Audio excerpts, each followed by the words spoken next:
சோதரிக்கிறேன். முன்பு இல்லாத அபிஷேகம் இந்த ஆலயத்தில் நான் வரும்போது எனக்கு காணப்பட்டதை நான் உணர முடிந்தது. ஹல்லேலூயா.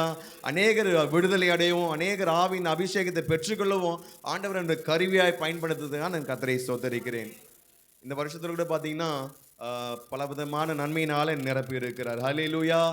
விசேஷமா கிறிஸ்பாஸ் சொல்லணும்னு பார்த்தீங்கன்னா, எனக்கு 38 வயசுல பார்த்தீங்கன்னா ஒரு 18 வருஷம் ஒரு கம்பெனியில் வேலை பார்த்துட்டு இருந்தேன்.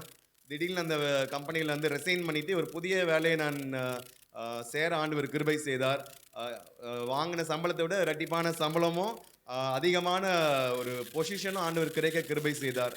நாங்கள் போய் என்ன யோசிச்சேன்னு சொன்னால், நான் யாருக்கையாச்சும் ஒர்க் பண்ண போல இருக்கு, எனக்கு மேலே யாராச்சும் வந்து ஒரு மேனேஜர் இருப்பாங்க, இல்லை ஒரு ரிப்போர்ட்டிங் அத்தாரிட்டி இருப்பாங்க அப்படின்னு நான் யோசித்தது உண்டு.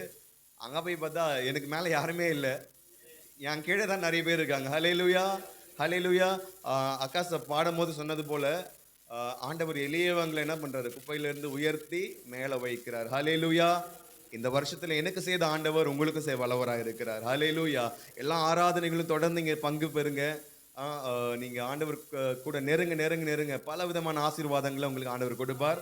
உங்களையும் இந்த இடத்துல ஆண்டவர் நிற்க வைப்பார், பல விதமான அற்புதங்களை கொடுத்து. ஹல்லேலூயா. கர்த்தர் நாமத்துக்கு ஸ்தோத்திரம்.